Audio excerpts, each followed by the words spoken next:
The Atlantic Ocean. February 21st, 1944, 0347 hours. Commander Frederick John Walker stands on the bridge of HMS Starling, watching 27 merchant ships cut through black water. Somewhere beneath them, 4 German U-boats are closing in. His radar operator calls out, "Contact bearing 270, then another, then 3 more. Walker makes a decision that violates direct orders from Western Approach's command. Instead of staying beside the convoy, like every other escort commander in the Royal Navy, he turns his ship away from the merchants. He's charging directly at the wolf pack. His crew thinks he's lost his mind. The convoy commodore fires an angry signal lamp, demanding he return to station. Walker ignores it.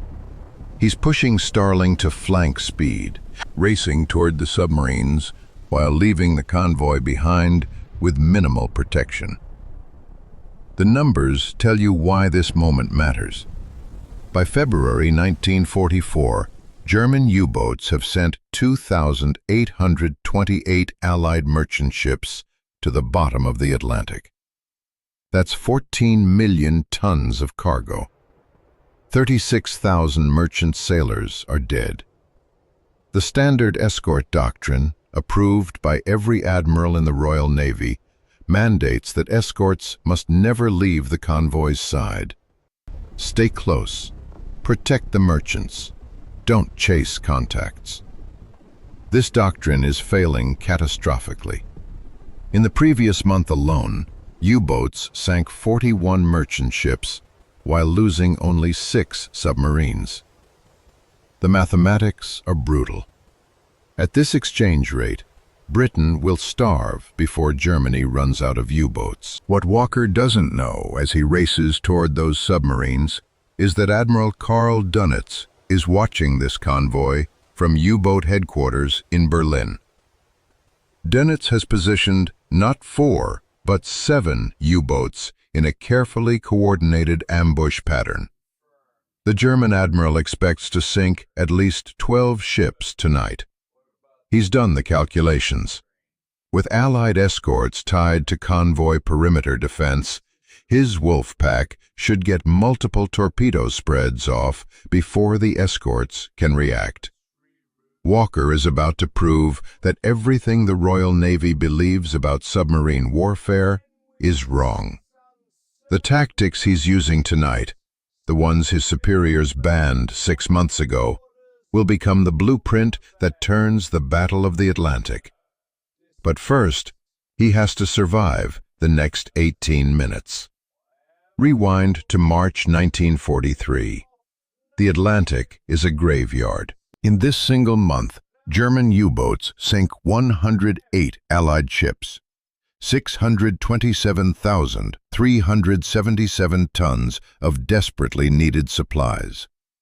Oil tankers, grain carriers, ammunition ships, all torpedoed. The loss rate is unsustainable. At current casualty figures, Britain has perhaps 7 months of food reserves remaining. Western Approach's command in Liverpool has a doctrine they believe will solve this crisis. The official tactical manual states, "The primary duty of the escort is to ensure the safe and timely arrival of the convoy. Hunting operations against detected U-boats must be subordinated to this principle. Escorts will maintain station within 2,000 yards of the convoy perimeter." The logic seems sound. Keep destroyers and corvettes wrapped tightly around the merchant ships. Create a defensive screen. When a U-boat is detected, one escort peels off to drop depth charges while the others maintain the protective barrier. Quick attack, then immediately return to convoy station. Don't get drawn away. Don't leave gaps. Admiral Max Horton, Commander-in-Chief of Western Approach's Command, believes this doctrine represents centuries of naval wisdom. Every tactical theorist at the Admiralty supports it. The Americans use the same approach. The Canadians follow identical procedures. The doctrine is killing Allied sailors by the thousands. Here's why it fails. German U-boats don't hunt alone. Admiral Dönitz perfected wolf-pack tactics that exploit the escort doctrine's fundamental weakness. His submarines operate in groups of 8 to 15 boats. They track a convoy for days, transmitting position reports. When enough U-boats have assembled, they attack simultaneously from multiple directions. The British escorts respond exactly as doctrine demands. When hydrophones detect a submarine bearing 045, one escort charges toward it. Another contact appears at 180.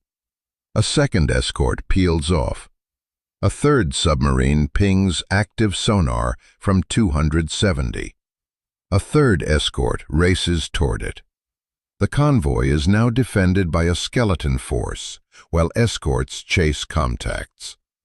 This is the moment Dönitz has engineered. The real attack comes from the undefended quadrant. Torpedoes streak toward defenseless merchants. 4 ships explode in the span of 6 minutes. By the time the escorts return to station, having failed to kill any submarines, the U-boats have submerged and vanished. The April 1943 statistics are even worse. U-boats sink 56 ships in the first 2 weeks. Merchant sailors are drowning faster than new ships can be built. Churchill writes in his diary, "The only thing that ever really frightened me during the war was the U-boat peril." The Admiralty convenes emergency conferences. Experts propose solutions. More escorts per convoy, better radar, improved depth charges, air cover. All worthy improvements, none address the fundamental tactical problem.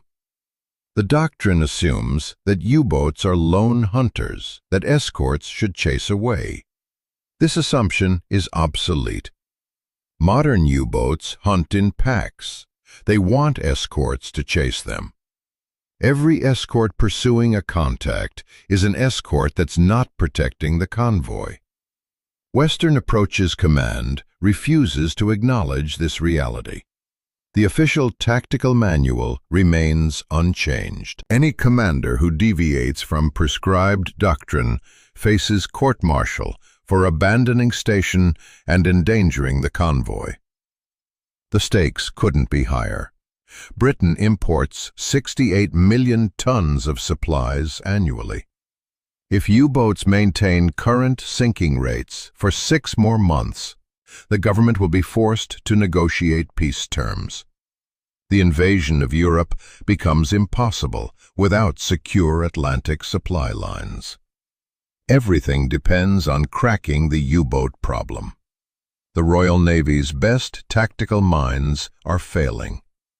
The solution will come from a twice-rejected officer whom the Admiralty nearly cashiered for insubordination.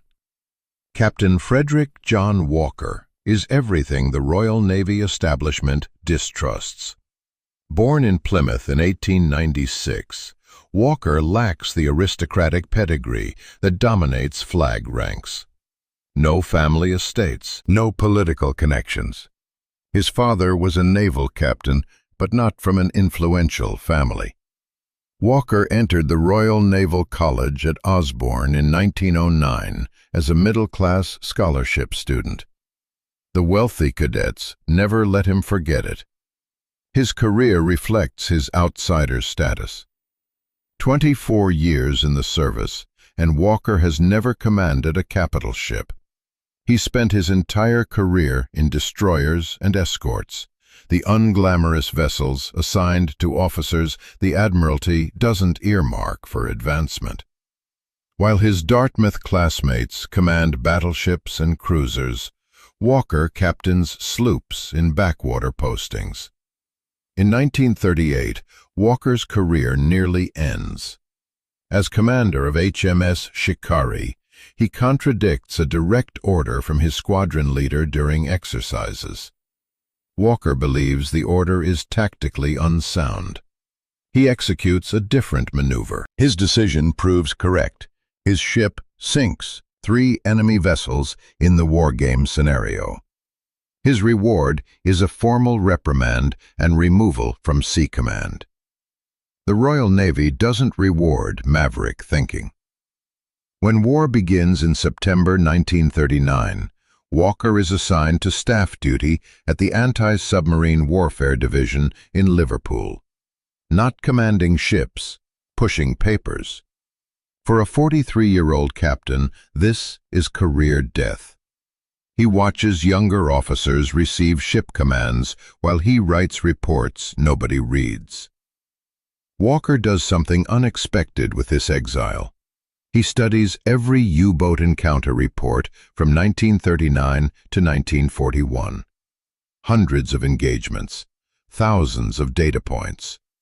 He plots attack patterns, analyzes torpedo solutions, calculates U-boat diving times and underwater speeds. He builds a complete picture of how submarines hunt convoys. His insight comes during a sleepless night in March 1941. Walker is reviewing reports from Convoy HX-112, which lost 5 ships to U-boats despite heavy escort presence. The pattern becomes clear. Every escort that chased a U-boat contact was an escort that wasn't protecting merchants. The submarines didn't fear the escorts, they were using them. Walker realizes the doctrine is backwards. Escorts shouldn't react to U-boat positions. They should hunt proactively. Instead of waiting for submarines to attack, escorts should sweep aggressively ahead of and around the convoy, forcing U-boats to stay deep and blind. Any U-boat that approaches the convoy should face multiple escorts attacking simultaneously from different bearings. He writes a tactical paper proposing aggressive close escort doctrine. The concept is revolutionary. Designate hunter groups that operate independently from the convoy, searching actively for U-boats rather than reacting defensively. Don't guard the merchants. Hunt the hunters. The Admiralty's Anti-Submarine Warfare Committee reviews his proposal in April 1941. Their response is brutal. The paper is rejected as tactically unsound and contrary to established doctrine. One admiral writes in the margin, "Dangerous fantasy from an officer whose judgment cannot be trusted." Walker's career should end here. What he doesn't know is that one person read his paper with interest. Captain Gilbert Roberts, who's establishing a tactical training facility in Liverpool. Western Approaches Tactical Unit, Liverpool, September 1941. Captain Gilbert Roberts is running the most unusual warfare laboratory in the Royal Navy. In a converted basement beneath Derby House, Roberts has created a massive plotting floor where naval officers play out convoy battles in real time. Officers play escort commanders. WRNS ratings play U-boat captains. Every engagement is analyzed, timed, measured. Roberts invites Walker to observe. What Walker sees transforms his thinking. The plotting floor proves his theory. In simulation after simulation, conventional doctrine fails. Escorts staying close to convoys respond too slowly to wolf-pack attacks. By the time they reach submarine contact positions, the U-boats have fired torpedoes and dived deep. The merchants burn. But when Roberts' team tests Walker's aggressive hunting concept, the mathematics shift. Escorts sweeping 5 miles ahead of the convoy detect U-boats before they reach attack positions. Multiple escorts converging from different bearings prevent submarines from achieving firing solutions. U-boats, forced to stay deep and defensive, can't coordinate wolf-pack tactics. Walker and Roberts spend 6 weeks refining the concept. They develop specific tactical procedures. The creeping attack, where one ship maintains sonar contact while another makes a silent approach for depth charge attack. The plaster attack, using multiple ships dropping coordinated depth charge patterns. The step-aside maneuver, where escorts fake withdrawal to lure submarines near the surface. In October 1941, they present their findings to Admiral Percy Noble, Commander-in-Chief of Western Approaches Command. The demonstration is compelling. The statistics are irrefutable. Noble is impressed. Then the Admiralty's Director of Anti-Submarine Warfare reviews the proposal. His response comes in a terse memo. This tactical concept violates fundamental principles of convoy defense. Escorts operating independently from convoys create unacceptable vulnerability. Any commander implementing these procedures without explicit authorization will face charges of abandoning station. Proposal rejected. The memo continues with a phrase that becomes infamous. Captain Walker's suggestions demonstrate why he is unsuited for operational command. Such tactics are not merely incorrect, they are illegal under Admiralty regulations governing convoy escort duties. Roberts is furious. Walker is unsurprised. The Royal Navy doesn't reward innovation from captains without pedigree. But Admiral Noble has seen something in the tactical demonstrations. In December 1941, he gives Walker command of HMS Stork and the 36th Escort Group. The order comes with private instructions. You have freedom to experiment within reasonable bounds.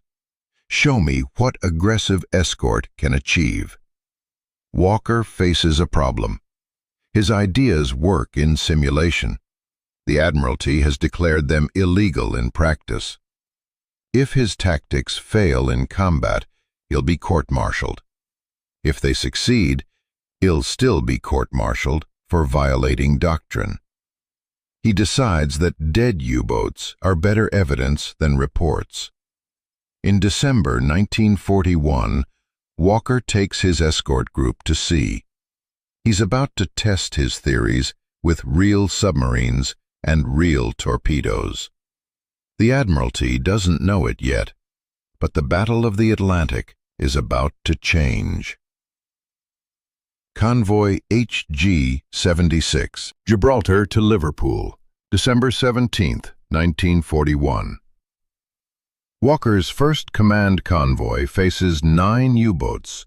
His 36th Escort Group includes HMS Stork, his flagship, 4 corvettes and 3 destroyers. 8 escorts against 9 submarines. The mathematics are unfavorable. Standard doctrine would position escorts in a defensive ring around the 32 merchant ships. Walker ignores standard doctrine. He deploys his escorts in aggressive hunting patterns 5 to 8 miles ahead of the convoy.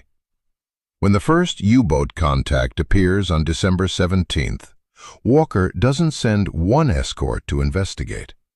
He sends 4 ships converging from different bearings in a coordinated attack pattern. The submarine U-574 finds itself trapped by converging escorts. Unable to maneuver, the U-boat is destroyed by depth charges from HMS Stork and corvette Samphire. Over the next 5 days, Walker's group engages the Wolfpack continuously. Using his creeping attack tactics, they sink U-567 on December 19th, U-131 on December 21st. By the time HG-76 reaches Liverpool on December 23rd, Walker has sunk 4 U-boats and damaged 3 others without losing a single merchant ship. This should be celebrated as a revolutionary victory. Instead, Walker is summoned to Derby House for immediate disciplinary proceedings. The confrontation occurs on December 28, 1941. Walker enters a conference room filled with Admiralty brass. Admiral Sir Percy Noble presides. The Director of Anti-Submarine Warfare, Captain Howard Johnston, is present specifically to pursue charges against Walker. Howard Johnston opens with accusations. Commander Walker, you repeatedly abandoned Convoy Station during Operation HG-76. On December 17th, you positioned HMS Stork 8 miles ahead of the convoy, leaving merchants vulnerable. Your escorts operated independently, violating doctrine requiring coordinated convoy defense. You engaged in prolonged hunting operations against submarine contacts, contrary to orders mandating immediate return to station. Walker responds quietly. We sank 4 U-boats and delivered every merchant safely to port, sir. That is irrelevant, Howard Johnston's voice rises. You violated explicit tactical doctrine. Your unauthorized hunting operations endangered. We sank 4 U-boats. You created defensive gaps that enemy submarines could have exploited. They didn't exploit them because they were running from my escorts or dying under depth charges. The room erupts. Multiple staff officers speak simultaneously. One captain pounds the table. This is precisely the cowboy attitude that keeps you from flag rank, Walker. Another shouts, You're recommending we abandon centuries of naval defensive doctrine based on one lucky convoy? Admiral Noble raises his hand. Silence. Noble asks the critical question. Commander Walker, if we adopt your tactics fleet-wide, what casualty reduction do you project? Walker has prepared for this. Sir, conventional doctrine achieves an average exchange ratio of 12 merchant ships lost per U-boat killed. My tactics in HG-76 achieved 0 merchants lost per 4 U-boats killed. If we maintain similar ratios across all Atlantic convoys, I estimate we could reduce monthly merchant losses from approximately 100 ships to fewer than 20 within 6 months. Howard Johnston interrupts. This is fantasy mathematics. One successful convoy proves nothing. Commander Walker's approach is fundamentally, I'm implementing it, Noble says flatly. The room goes silent. Noble continues. Commander Walker, you will retain command of 36th Escort Group. You will train other escort commanders in your tactics. Captain Roberts will incorporate your procedures into Western Approach's Tactical Unit curriculum. We begin immediate operational testing. Howard Johnston tries one final objection. Admiral, the Admiralty's Tactical Board has explicitly rejected. The Admiralty's Tactical Board isn't drowning in merchant sailors. I am Commander-in-Chief of Western Approach's Command. This is my operational theater. Commander Walker's tactics are now doctrine for all escorts under my authority. Noble dismisses the meeting. As officers file out, he calls Walker back. I'm risking both our careers on this, Noble says. If your tactics fail, the Admiralty will relieve me and court-martial you. I need results, not luck. Results. Walker nods. You'll have them, sir. Want to see how Walker's illegal tactics changed naval warfare forever? Subscribe and hit the bell. The numbers get absolutely crazy. Plus, we've got 20 more incredible military history stories coming this month. Over the next 6 months, Walker proves his case with mathematics written in sunk U-boats. January to June 1942, the testing period. Western Approaches Command implements Walker's aggressive hunting doctrine across 12 escort groups. The Admiralty watches skeptically, waiting for the catastrophic failure they've predicted. Instead, the numbers begin shifting. January 1942. Escorts using conventional doctrine lose 31 merchant ships while sinking 2 U-boats. Escorts using Walker's aggressive tactics lose 8 merchant ships while sinking 7 U-boats. February 1942. The gap widens. Conventional escorts lose 41 merchants, kill 3 U-boats. Walker-trained groups lose 12 merchants, kill 11 U-boats. By March 1942, Admiral Noble has the statistical evidence he needs. U-boats encountering aggressive hunting escorts are spending 70% of their patrol time submerged and evading rather than hunting merchants. The Wolfpack coordination that devastated convoys in 1941 is breaking down. U-boat commanders are reporting to Admiral Dunitz that they cannot maintain contact with convoys because aggressive escorts are forcing them deep before they achieve attack positions. The Admiralty remains unconvinced. In April 1942, they send an evaluation team to observe Walker's 36th Escort Group in action. They want to prove that his success is luck, not tactics. Convoy ONS 5, April 28, 1942.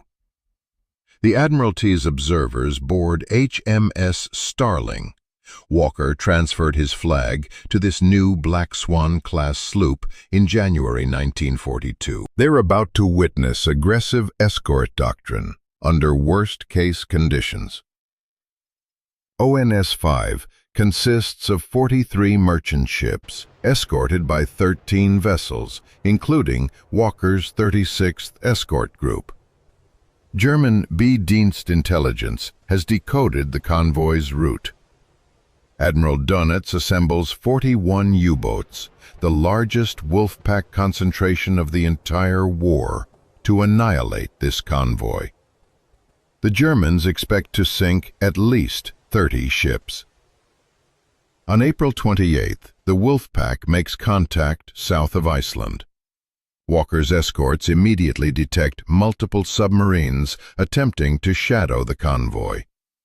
Instead of waiting defensively, Walker deploys hunting groups in aggressive sweeps. The battle lasts 6 days. The Admiralty observers watch Walker orchestrate what they later describe as a master class in offensive anti-submarine warfare. His escorts don't react to U-boat positions, they anticipate them. Coordinated hunting groups force submarines to stay deep and blind.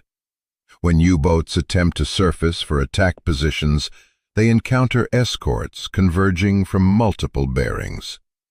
The Starling's action log from May 1st records one engagement.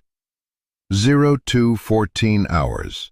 ASDIC contact bearing 347, range 2,100 yards. Directed Wild Goose and Woodpecker to converge from flanks. 0219. Target diving. Initiated creeping attack. Starling maintaining sonar contact from 1,200 yards, while Wild Goose approaches silent from 045. 0227. Wild Goose pattern of 10 depth charges, set 150 and 350 feet. 0231. Massive underwater explosion. Debris field confirms kill. U-638. The statistics from ONS-5 shock the Admiralty observers.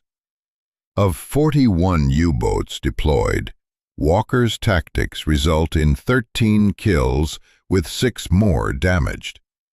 The convoy loses 12 ships, a 28% loss rate versus the 70% loss rate Dönitz expected. More significantly, the U-boats break off the attack after 4 days. Wolfpack doctrine depends on sustained pursuit. Aggressive escorts make sustained pursuit impossible. The German perspective reveals why Walker's tactics work.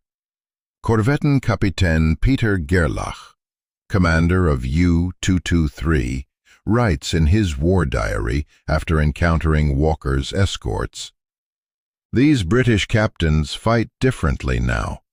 They don't wait for us to attack. They hunt us constantly. We spend entire days deep, blind, unable to coordinate. By the time we surface to charge batteries and update position, destroyers appear from nowhere. This is not defense. This is warfare." Admiral Dönitz's reaction is even more telling. On May 24, 1943, he withdraws all U-boats from the North Atlantic for tactical reassessment.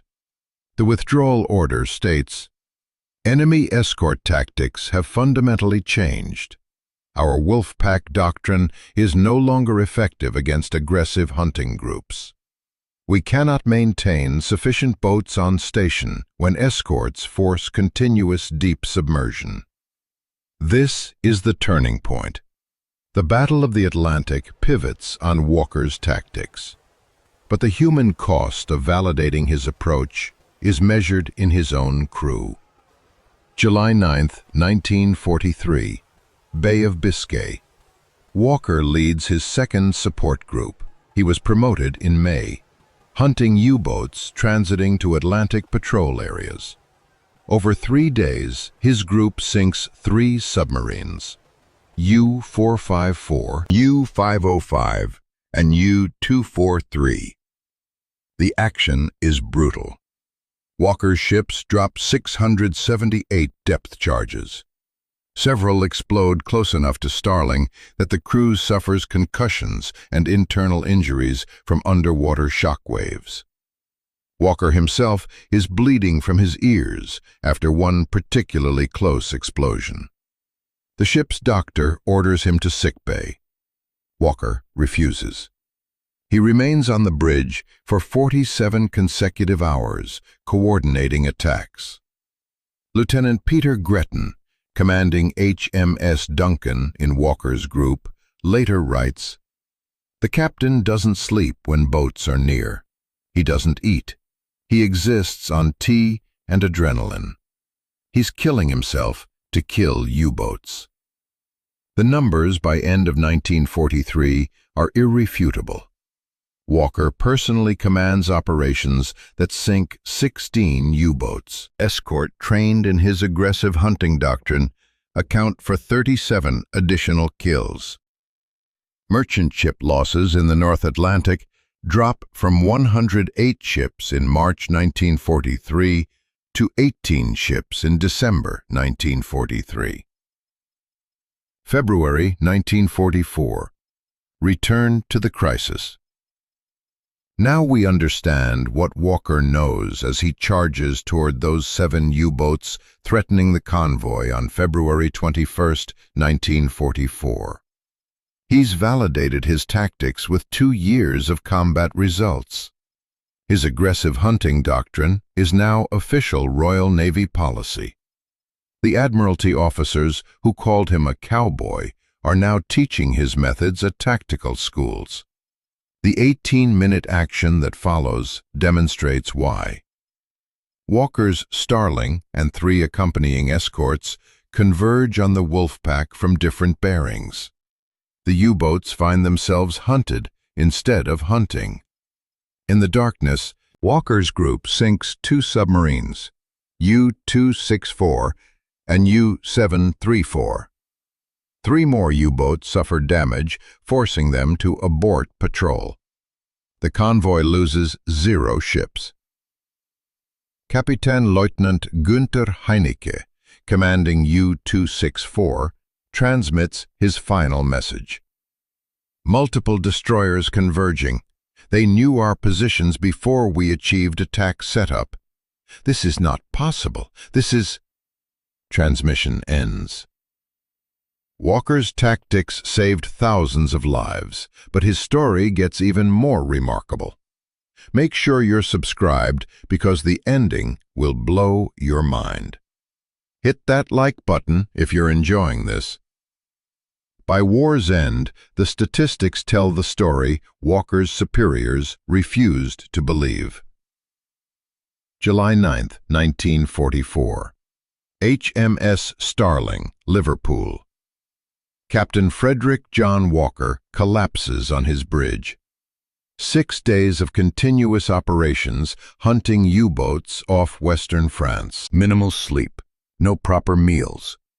His crew carries him to sickbay. The ship's surgeon diagnoses cerebral thrombosis, a stroke triggered by exhaustion and stress. Walker dies at 16:50 hours.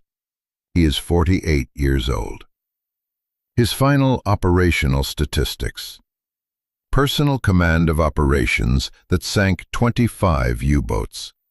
Training of escort commanders responsible for 63 additional kills.